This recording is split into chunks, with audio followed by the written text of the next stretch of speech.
अस्सलाम वालेकुम, मैं हूं हबीब अरकम और आप देख रहे हैं प्रोग्राम नुक्ता नज़र और मुजीबुर रहमान शामी साहब हमारे साथ हैं। मैं आपको बता दूं कि आज हमने जिन मौज़ूआत पर बात करनी है उनमें सर फहरिस्त है मलाला यूसुफजई का केस, जिसे मुंतकिल कर दिया है इस वक्त रावलपिंडी में ताकि उसका ऑपरेशन हो सके, और डॉक्टर शेर अफगन साबिक वफाकी वज़ीर पार्लिमानी उमूर और परवेज़ मुशर्रफ के बड़े अहम साथी एक दौर में आज इंतकाल कर गए। और 12 अक्टूबर 1999 जब नवाज शरीफ की हुकूमत गई और जनरल परवेज़ मुशर्रफ ने कू किया तो उसको भी 13 साल गुजर गए। आज उस पर भी बात होगी कि क्या खोया क्या पाया, आइंदा हम कैसे बचेंगे या कैसे बच सकते हैं। और फिर बलूचिस्तान जो मामला अदलिया में है, इस वक्त भी कोयटा में बैठी अदलिया ये मामला सुन रही है और नतीजा क्या निकलेगा इसका इंतजार है, इस पर भी बात होगी। Shami sahab, Malala Yousafzai she has been transfer to Rawalpindi, ultimately अब कह रहे हैं कि क्रिटिकल है सूरत हाल। अंग्रेजी में ट्रांसफर हुई है जी अच्छा, देखिए मलाला जो है उस तो सारा मुल्क जो है मलाल में डूबा हुआ है। इस वक्त तो उसकी हालत संभल गई है। दुआ करें कि उसको यानी मुस्तकिल शफा हो जाए और वो बखैर खूबी अपनी सरगर्मियाँ जो है वो शुरू कर सके। और इस वक्त दुआ ही की जा सकती है क्योंकि ये जो हेड इंजरी है ये बड़ी नाजुक होती है और इसके असरात जो हैं वो दूर होते होते होते हैं। शाम साहब, ये जो अब एक नया मलाला ने एक कुछ नए सवालात को जन्म दिया है मलाला की इस इंसिडेंट ने, आज ये है कि हमारी पार्लियामेंट, हमारी काबीना ने भी ये कहा है कि ये अब फिक्री लड़ाई हो चुकी है। अभी कबर ज़बान कायरा साहब प्रेस कॉन्फ्रेंस कर रहे थे, काजी हुसैन अहमद साहब कह रहे हैं कि इसे इस्तेमाल भी किया जा रहा था, ये भी एक इम्कान है। देखिए बात यह है कि फिक्री लड़ाई किससे हो चुकी है, दूसरा फरीक कौन है? तालिबान कहते हैं। तालिबान कितने हैं पाकिस्तान में? कौन उनको ओन कर रहा है उनकी इस एक्टिविटी को? देखिए इस वक्त तमाम मजहबी जमातें जो हैं, मेन स्ट्रीम जमातें, उनमें जमात इस्लामी को समझ लें, जमीयतुल उलमा इस्लाम को देख लें, जमीयतुल उलमा पाकिस्तान को देख लें, ये तमाम जमातें 1973 के दस्तूर पर और जमहूरी तर्ज हुकूमत पर यकीन रखती हैं। इनके दस्तखत हैं। मुफ्ती महमूद साहब ने, मौलाना शाह अहमद नूरानी ने, प्रोफेसर अब्दुल गफूर साहब ने दस्तखत किए हैं। तो ये सारी जमातें, हमारे बड़े बड़े दारुल उलूम, उनके मुहतमिम, वो सब एक दस्तूरी ज़िंदगी पर यकीन रखते हैं। तशद्दुद के ज़रिए तब्दीली लाने की न तबलीग करते हैं न यकीन रखते हैं। तो फिर यानी आप कह रहे हैं जो फ्रीक सानी है ये मुजरमों को में लगे? देखिए ये एक बहुत मामूली वो ऐसा हिस्सा है हमारा। अफ़गानिस्तान में जो तालिबान हैं वो अपने सिस्टम में काम कर रहे थे। देखिए जो अफ़गानिस्तान में निज़ाम चल रहा है उसमें ऑपरेट कर रहे थे, उनकी हुकूमत थी वहाँ। जहाँ तक पाकिस्तान का ताल्लुक़ है, पाकिस्तान में ये मसला कोई नहीं है ऐसा जितना बनाया जा रहा है। तमाम सोसाइटी जो है इस पर मुत्तफिक है, कानून की हाकमियत पर।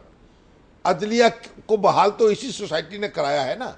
तो हमारे दोस्तों को चाहिए कि राई को पहाड़ ना बनाएं, राई को राई रहने दें।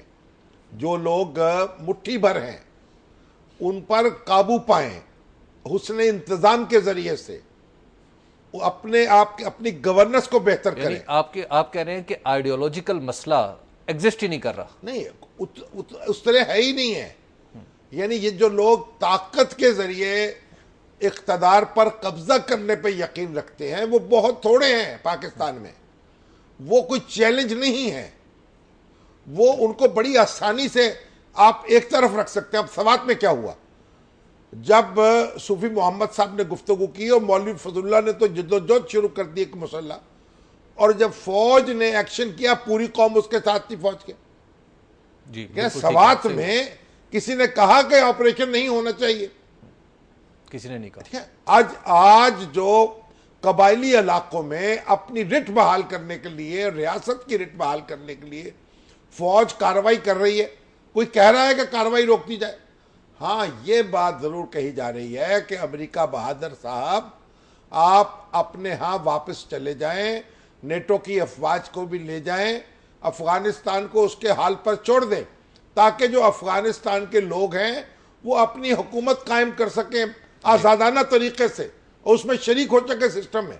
शाम साहब, आप कह रहे हैं आइडियोलॉजिकल मसला इतना इस शिद्दत से एग्जिस्ट नहीं कर रहा, पाकिस्तान में नहीं करता। लेकिन अल्ताफ हुसैन को फिर ये कहने की क्या जरूरत है कि उलमा मुजम्मत करें, वरना मैं उनको बेनकाब कर दूंगा। देखिए, अल्ताफ हुसैन साहब अपनी मर्जी के मालिक है, मुझसे पूछ के तो बयान जारी नहीं करते।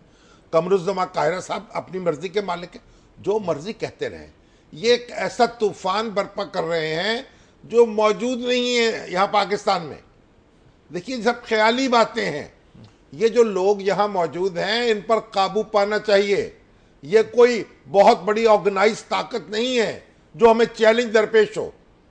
ठीक है, इसलिए चीज को वहीं रखें जहां की है। वो मलाला है, उस पे तमाम मुल्क ने उसकी मजम्मत की है, दुनिया भर ने मजम्मत की है, कोई उलमा ने भी मजम्मत की है। और जो काजी साहब कह रहे हैं, काजी साहब ने सिर्फ ये कहा है कि मलाला को बाज लोग इस्तेमाल कर रहे थे। तो काजी साहब को मैंने देखा, मलाला को मैंने उसकी बातें सुनी है, मैंने उसके इंटरव्यूज सुने हैं, मैंने उसकी जो उस वक्त कॉलम लिखी थी वो देखे हैं। मुझे कोई ऐसी बात नजर नहीं आई जिसको ये कहा जा सके कि उसको कोई खास गिरोह इस्तेमाल कर रहा था। वो तो पाकिस्तान की बात कर रही है, इससे कमिटमेंट की बात कर रही है, औरतों की तालीम की बात कर रही है, बच्चियों की तालीम की बात कर रही है।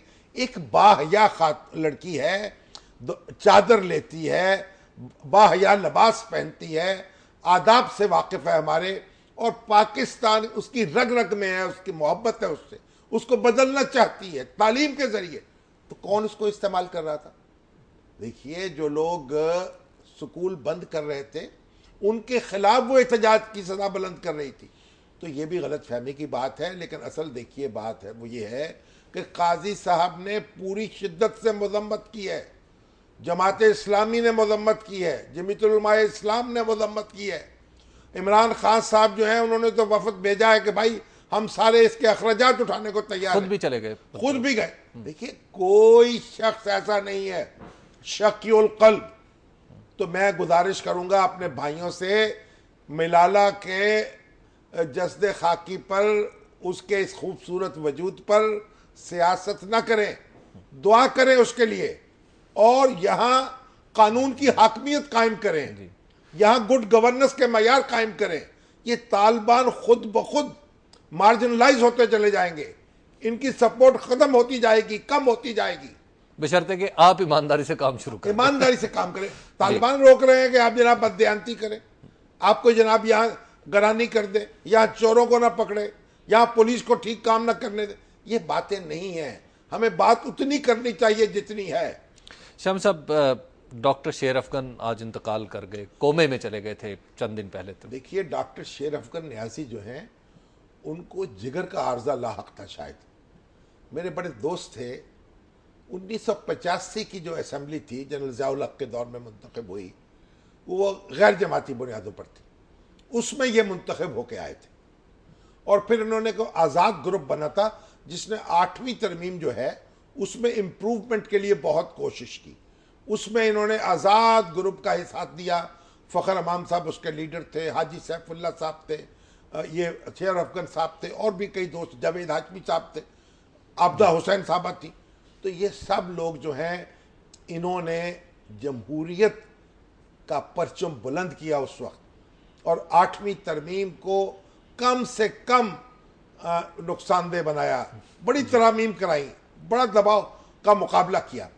उसके बाद फिर ये पीपल्स पार्टी में शामिल हो गए जी, और फिर पीपल्स पार्टी से भी अलग हुए। शाम साहब, इस हवाले से मैं आपसे पूछूंगा कि बाद में फिर ये आमरीयत के खिलाफ जिद्दोजहद करने वाला आमरीयत के साथ कैसे जा मिला, ये भी आपने हमें बताना है, लेकिन एक ब्रेक के बाद।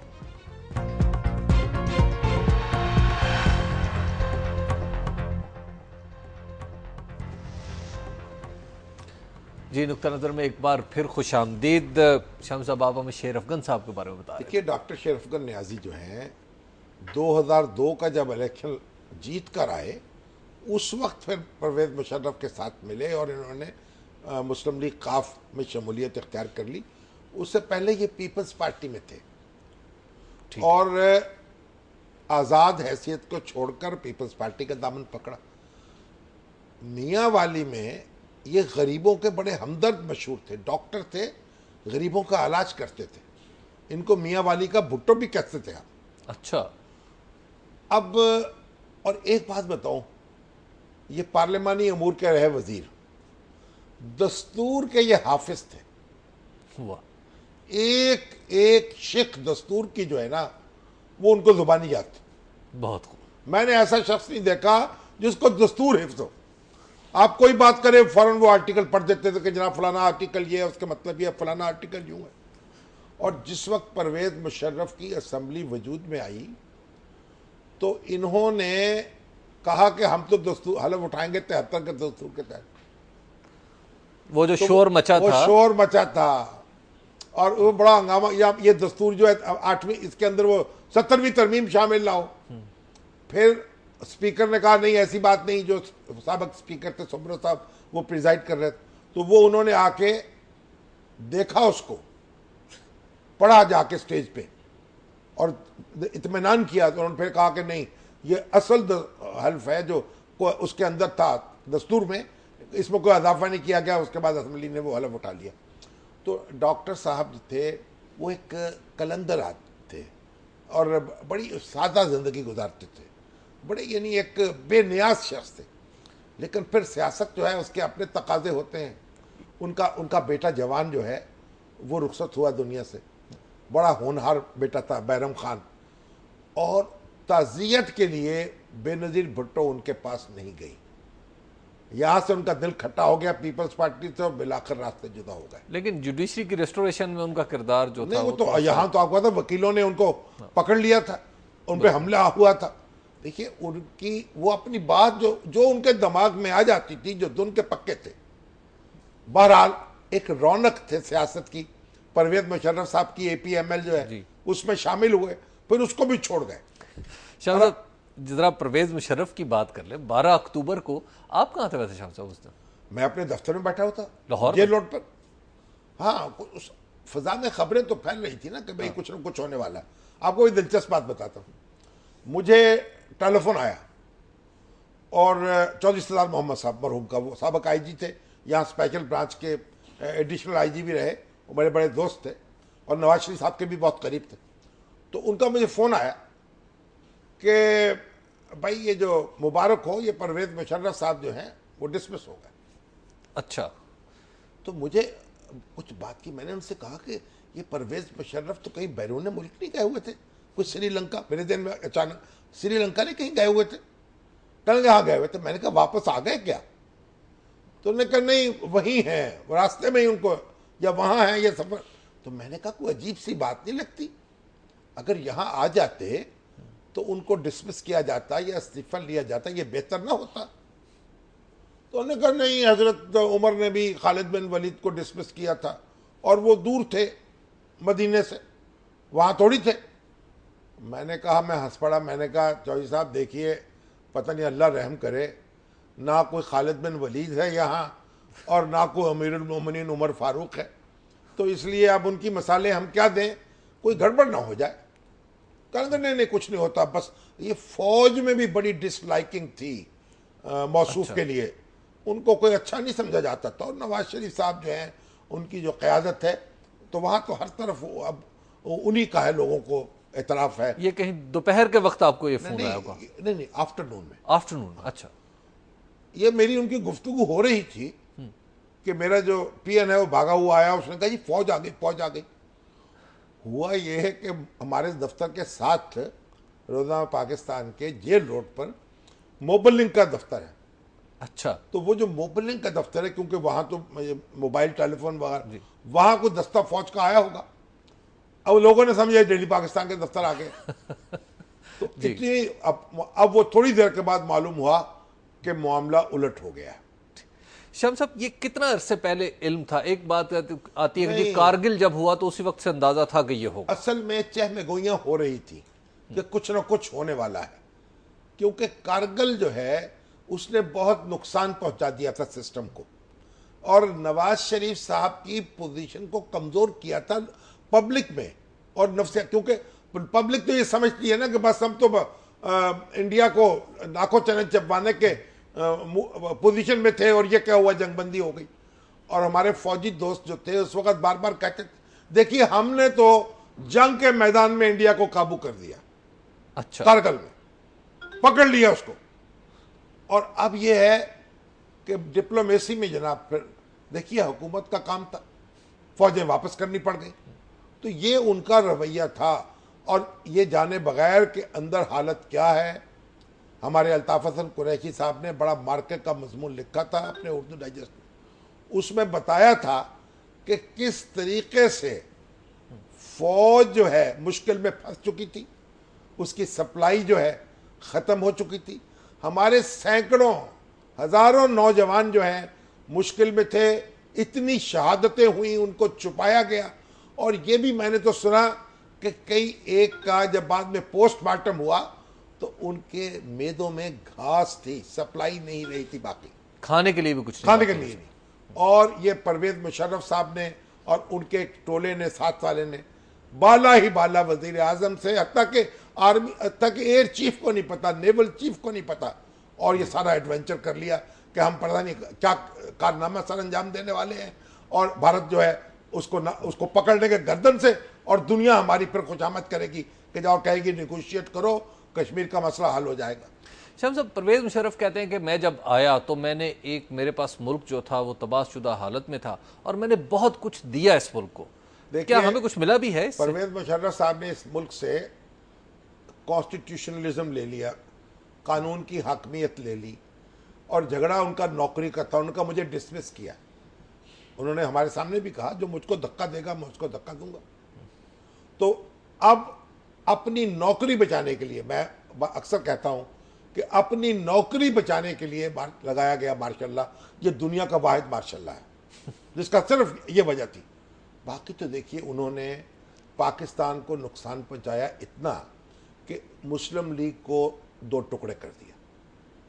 मुस्लिम लीग सबसे बड़ी जमात थी उस वक्त, चारों सूबों में उसकी हुकूमत, मरकज में उसकी हुकूमत, और अगर उसी तरीके से सफर जारी रहता सियासत का तो मुस्लिम लीग को इलेक्शन में हरा नहीं सकता था कोई, ये उसकी ताकत बन चुकी थी। अच्छा। और पीपल्स पार्टी बड़ी महदूद हो चुकी थी, उसकी ताकत कम हो चुकी थी। हम सब एक ब्रेक ले लेते हैं, ब्रेक के बाद हम गुफ्तगू यहीं से आगे बढ़ाएंगे। आप देखते रहिए नुक्ता नजर।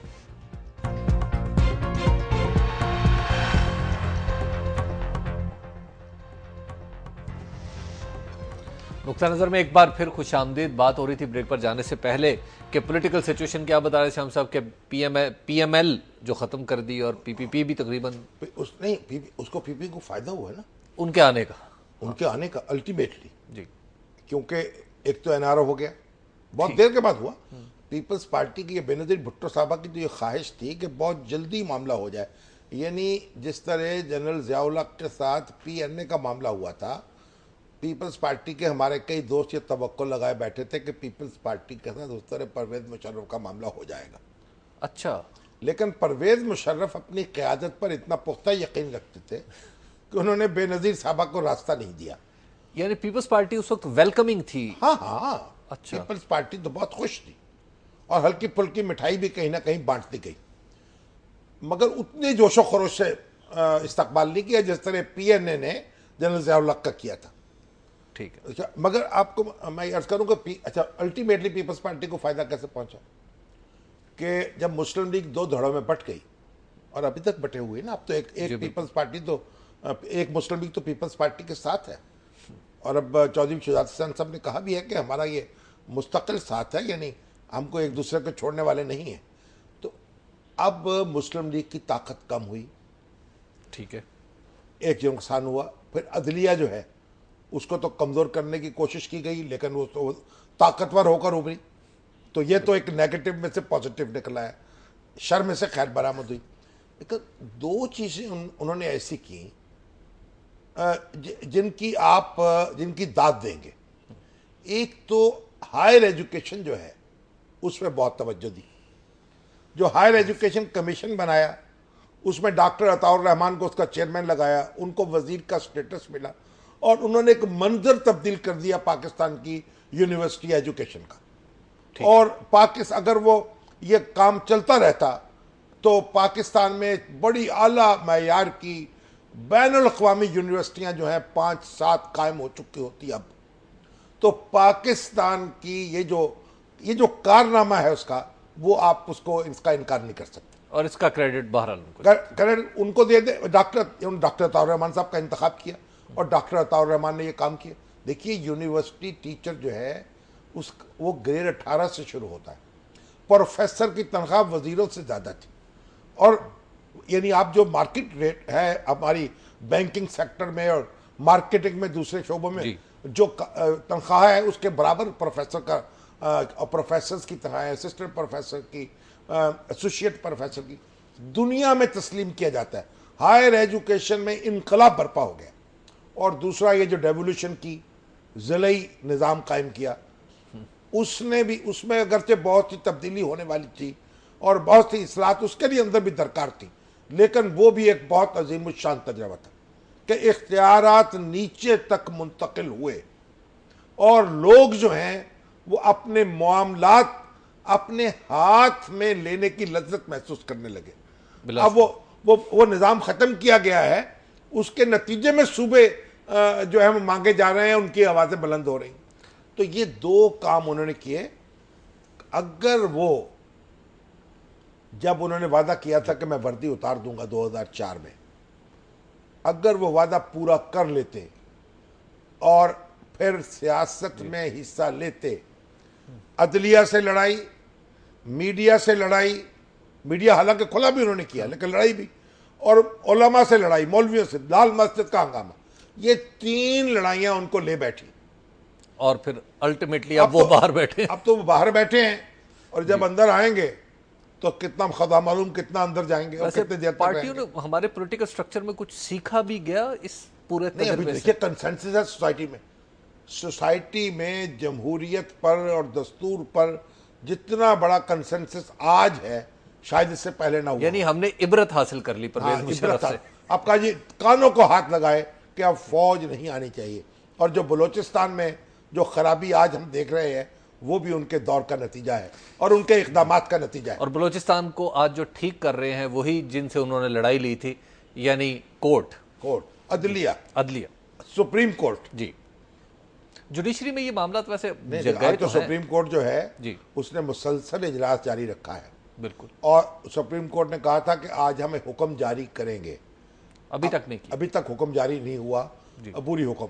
लेकिन उन्होंने बहुत सारे शाम साहब मसले इकट्ठे कर लिए हैं। जुडिशरी ने गाड़ियों का मसला भी इकट्ठा कर लिया है, को राहदारियों का मसला भी इकट्ठा कर लिया। मगर उसके आज अदालत में क्या हुआ उसकी जी, अदालत में अभी इरफान सईद साहब हमसे लाइन पे आ गए हैं। इरफान सईद साहब हमारे ब्यूरो चीफ हैं कोयटा में। जी, अस्सलाम वालेकुम इरफान। वालेकुम जी। इरफान, आज बताइएगा कोर्ट में क्या हुआ? बलूचिस्तान बदअमनी केस कैसे चल रहा है? खत्म हो चुकी है अदालत या अभी तक चल रहा है केस? ये जी, कोर्ट तो अब से कुछ देर पहले ही अदालत का ये जो समाप्त थी बलूचिस्तान बदअमनी केस के हवाले से, वो अब से कुछ देर पहले ही खत्म हुई है। लेकिन ओवरऑल जो सूरत हाल, आज फैसला कोई दिया है सुप्रीम कोर्ट ने? अबूरी हुक्म कहा था लिखवाएंगे या नहीं लिख दिया? इसका अंदिया कल दिया था जजेस ने, जो 3 रुकनी बेंच है उनकी तरफ से। आज कहा गया था कि अबूरी हुक्म जारी करेंगे, लेकिन आज सीनियर जो एडवोकेट हैं SM जफर साहब, जो इस वक्त FC के भी वकील हैं और उनके भी दलाइल बाकी थे, जिसकी वजह से अदालत ने उन्हें टाइम दिया था और आज अबूरी हुक्म जारी नहीं किया जा सका। अच्छा, आज अदालत में क्या हुआ जरा जल्दी से बताएं, जरा नुक्तावार। शामी साहब, बलूचिस्तान की बदअमनी केस के हवाले से अदालत का जिस तरह मूड नजर आ रहा है, आज भी अदालत में बरहमी का इजहार किया गया लापता अफराद को पेश न करने पर। इसी तरह राहदारियां जो दी गई खुफिया इदारों की तरफ से, उस पर भी सख्त बरहमी का इजहार किया गया और अदालत ने ये दरियाफ्त किया है कि ये किस बिना पर यहाँ पर लोगों को राहदारियां दी जाती हैं खुफिया इदारों की तरफ से, जो यहाँ पर सूरत हाल को खराब कर रहे हैं। पहले ये बता दें लोगों को, ये भी बता दें राहदारी किसे कहते हैं? राहदारी ये है कि जी खुफिया इदारा, आज अदालत में एडमिट किया गया है कि ये खुफिया इदारों की जानिब से उन लोगों को दी जाती है जो उनके साथ इंटेलिजेंस शेयर करते हैं, खुफिया तौर पर जाके इनको इतलात फराम की जाती है कि फला इलाके में क्या हो रहा है, ये उन लोगों को दी जाती है। और राहदारी से मुराद क्या है? मतलब क्या होता है राहदारी? क्या चीज है? को असला ले जाने वाली बात है या कुछ और चीज है?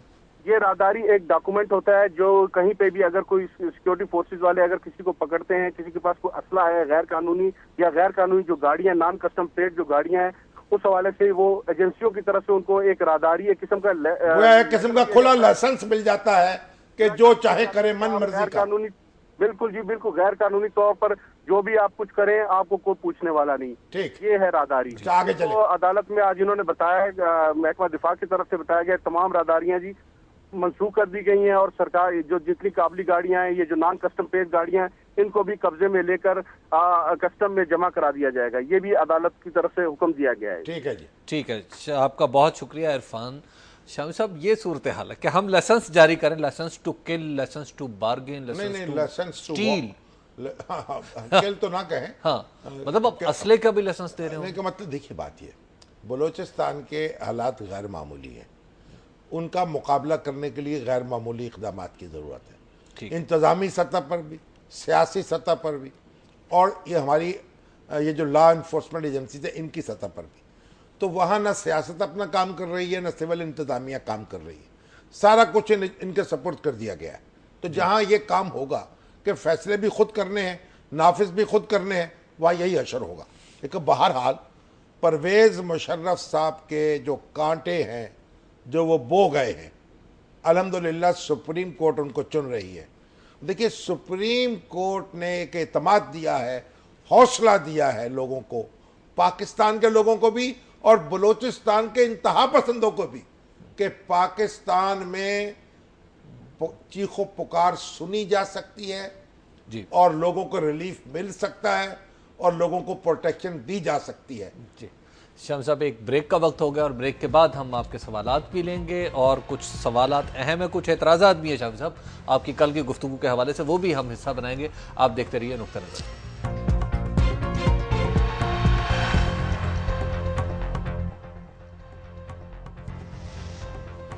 नुक्ता नज़र में एक बार फिर खुश आमदीद।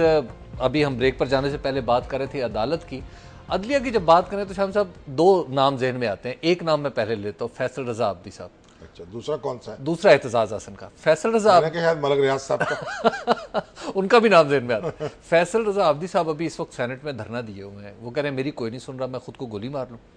तो बिल्कुल शौक फरमाए को वो तो उन्होंने, देखिए उन्होंने इतना हंगामा किया है और वो कीचड़ उछाली है चीफ जस्टिस के ऊपर, अदलिया पर, जो उनके बस में हो सकता था वो उन्होंने कर लिया। अब इससे ज्यादा कुछ अब उसके अंजाम से घबरा रहे हैं वो। तो भाई हौसला रखें, कानून आपकी तरफ भी आने वाला है, आपके साथ भी इंसाफ होगा, परेशान ना हो। शाम साहब, एतजाज हसन की जो नाम आता है उसके साथ अभी रिसेंटली उन्होंने एक बात कही। वो कहते हैं कि मेरे जो दलाइल हैं वो उस वक्त तो नहीं माने गए, बाद में माने गए और मेरे दलाइल की रोशनी में अदलिया ने अपने मौकफ में तब्दीली कर ली। भाई देखिए, अगर एतजाज हसन साहब ने दलाइल कौन से दिए हैं, अगर वो हमें लिख के भेज दें तो बड़ी मेहरबानी होगी उनकी। वो कह रहे सदर का इस्तिस्ना नहीं, इस्तिस्ना का तो जिक्र इसमें भी नहीं है। अदालत ने तो अपने फैसले में ये जिक्र नहीं किया, ये तो हुकूमत ने अपने खत में कहा है कि जो सदर को इस्तिस्ना हासिल है का बैनुल अक़वामी, तो सदर अदालत जाने, वहां की अदालत जाने और हुकूमत जाने। अदालत ने ये नहीं कहा कि हमने सदर को कम्युनिटी, वो तो डिस्कस ही नहीं हुआ वो उस पॉइंट पे, तो इन्होंने आर्गू ही नहीं किया केस एतजाज हसन साहब ने, और अब भी आर्गू नहीं किया। अच्छा। तो इसलिए वो अपने दलाइल जो हैं महफूज रखे किसी और वक्त के लिए, क्योंकि फिलहाल तो वो काम नहीं कर, फिलहाल इस फैसले में भी उनकी रिफ्लेक्शन नहीं हो रही। अच्छा शाम साहब, वैसे ये सिर्फ एतजाज हसन इसमें अकेले नहीं है, जनरली भी हमारे सहाफ़ती सर्कल्स में भी बहुत सारे लोगों का ख्याल है कि अदालत अपने मौक़िफ़ से कुछ पीछे आई है। क्योंकि बहुत सारे लोग, क्या है, मैं तो आपको कहता रहता हूँ कि अदालत के फैसले पढ़ने चाहिए, फिर समझने चाहिए, फिर उन पर तबसरा करना चाहिए। अब क्योंकि हमारे दोस्त अहबाब जो हैं वो इतने तकल्लुफ़ात रवा नहीं रखते, इसलिए बोल पर जो कह देते। भाई अदालत ने अपने हुक्म में, अब पढ़ ले देख ले, उसमें कोई बात नहीं लिखी। और वो तो हमारे जो खोसा साहब हैं जी, वो अपनी शान के आदमी है, बड़ी वो खलील जबरान को सुनाया उन्होंने लेकिन वो जो खत को उन्होंने अपने ऑर्डर का हिस्सा बनाया, वो ये है खत का ऑर्डर, इसलिए कि ये इम्प्लीमेंट हो गया। अब वहां वो जाने, बैनुल अक़वामी कवानीन जाने, हुकूमत जाने, सदर जाने। देखिए आपको मालूम होना चाहिए कि ये जो सदर को इम्यूनिटी हासिल है, हुकूमत ये बात वाज़े तौर पर खत में लिखना चाहती थी, ठीक है, तो जजों में इस बात पर इत्तफाक नहीं हुआ कि ये बात जो उनके यहाँ डिस्कस नहीं हुई उसमें लिखी जाए। उन्होंने कहा अपने तौर पर अब लिख दें, अपनी तरफ से, हमारी तरफ से ना लिखें, हम इस मामले में खामोश हैं। ये जो बार बार डिले हो रहा था ना, ठीक है, और ये आज एक खत, कल दूसरा खत, परसों तीसरा खत, बिल आखिर वजीर कानून जो है उन्होंने कहा जी मैं तो अल्लाह के हजूर जाना है, उसको जान देनी है, हशर के मैदान की तरह आप खड़ा हूं, और ये खत निकाल के दे दिया। वसीम सज्जाद साहब का कारनामा समझिए, नायक साहब का समझिए, दोनों का समझिए। बहरहाल अब वो अपनी इंटरप्रिटेशन करते रहे, अदलिया ने ये अल्फाज इस्तेमाल नहीं किए। यानी इस्तिस्ना का क्वेश्चन आज भी ओपन एंडेड आज भी ओपन है और यहाँ को डिस्कस नहीं हुआ, उस पर फैसला नहीं हुआ। अगरचे कानून में लिखा हुआ है, दस्तूर के मुताबिक इस्तिस्ना हासिल है। जी शाम साहब, अली साहब है। अच्छा, मैं अभी एक बात आप सुनाऊं, ये मुझे डीजीपीआर जो है ना पंजाब के, जी जी, उन्होंने ये बजवाया है कि अहमदपुर शर्किया मार्केट कमेटी के माली जो हैं मोहम्मद शफी, उन्होंने हमारे प्रोग्राम में कहा था कि हमें तनख्वाह नहीं मिली 13 महीनों से। उन्होंने कहा है जी कि मार्केट कमेटी अहमदपुर ईस्ट ने मोहम्मद शफी को 15,928 रुपए माहाना के हिसाब से 3 माह की तनख्वाहों का चेक 47,784 रुपए जारी कर दिया है।